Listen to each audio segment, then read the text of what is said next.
પાટણ જિલ્લાના રાધનપુરમાં કાયદા અને વ્યવસ્થા પર સવાલો ઉઠી રહ્યા છે। કેટલાક ઇસમોએ કાયદો હાથમાં લઈને બે યુવકોને ઢોર માર માર્યો હતો।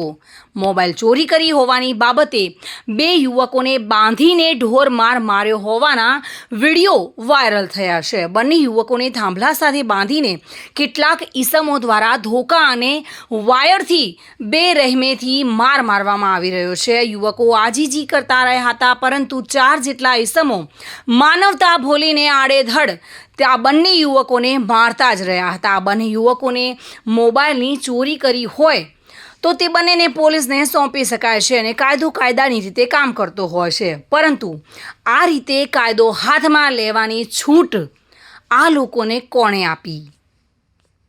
બંને યુવકો પર ચોરીનો આરોપ નાખી આ બંને યુવકોને થાંભલા સાથે બાંધીને કેટલાક ઈસમો ધોકા અને વાયર વડે આ બંને પર પ્રહાર કરી રહેલા જોવા મળી રહ્યા છે અને આ વિડીયો હાલ સોશિયલ મીડિયામાં વાયરલ થયો છે।